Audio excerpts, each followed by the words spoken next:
인간의 종말 본론, 성도의 나라를 목적으로 한 시대적인 역사.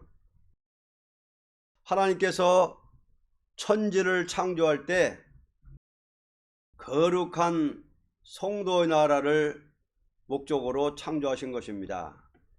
이 뜻을 달성하기 위해서는 다음과 같은 시대적인 역사가 있습니다. 첫째, 양심시대 역사. 이 시대에는 어떤 뚜렷한 법이나 규칙을 세운 것이 아니고 하나님 앞에 비록 범죄한 인간이지만 양심으로 하나님을 경외하고 의로운 제사를 드린 자에게 응답하시고 그들을 다스리는 시대를 말합니다. 비록 아담이 선악과를 먹는 가을을 범하고 축복을 이뤘지만 그 영은 하나님을 떠난 것이 아니고 하나님을 경외하고 참된 양심에서 제사를 드리는 가정을 이루게 된 것입니다. 그러나 가인은 양심으로 하나님을 경외하지 않고 제사할 때에 하나님은 이 제사를 받지를 않았던 것입니다. 이것이 영적 타락의 근본이 된 것입니다. 영으로 타락할 때에 악마의 도구가 되어 아벨을 죽였던 것입니다. 이러한 가정이 되었을 때 이것은 선악과를 먹은 죄값인 것을 깨닫게 된 아담은 하나님의 은총 속에서 자기 형상과 같은 참된 신앙의 사람을 하나님께로 받게 되었습니다. 창세기 4장 25절 5장 4절. 이때부터 아담의 가정은 영이 죽은 아들과 영이 산 아들이 있게 되었는데 생명의 사람인 아담의 계통을 이은 자는 셋이었습니다. 이렇게 되었기 때문에 참된 종교적인 의의 계통과 이방적인 가인의 계통을 성별시킨 것이 하나님의 역사였습니다. 억울한 피해 계통인 아들들은 하나님의 아들이라고 인정했고 이방적인 육의 계통을 사람의 딸이라고 말한 것입니다. 이것이 인간 종말에 될 예언적인 역사의 한 페이지가 된 것입니다.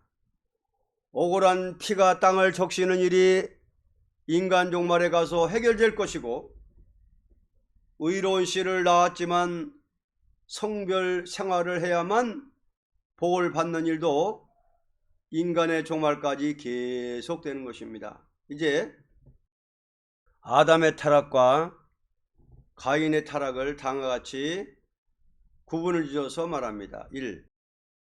아담의 타락,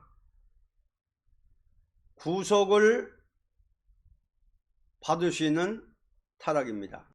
아담의 타락은 영적으로 악화된 타락이 아니고 영은 하나님을 공경했지만 일시 애인의 인정에 끌린 것뿐입니다.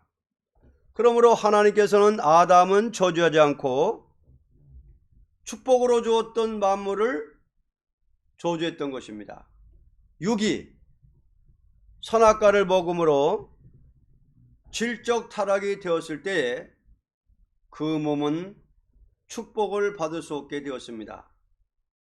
육적 영생의 자격을 상실하고 보니 사망이 왕노릇하는 몸이 되므로 그 몸이 타락의 열매로 원치 않는 가인을 낳고 원치 않는 원수가 생겼고 원치 않는 피와 땀의 노력이 있게 된 것입니다.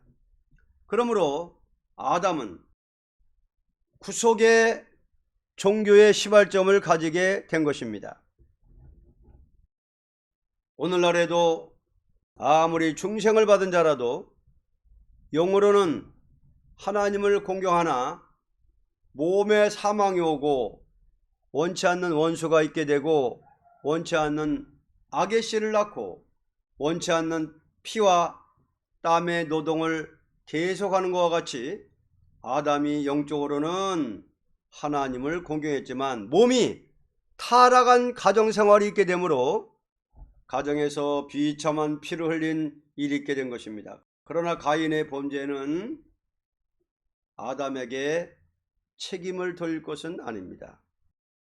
2. 가인의 타락, 구속을 받을 수 없는 타락입니다. 소위 하나님을 공경한다는 아들이 짐짓 하나님을 데려가고 의로운 사람을 죽였다는 것은 다시 소망이 없는 타락입니다. 왜냐하면 배도적인 타락이기 때문입니다. 지금도 하나님을 공경한다는 사람이 하나님을 대적하고 의인을 죽이는 일이 있다면 그 영은 다시 소망이 없는 사람입니다.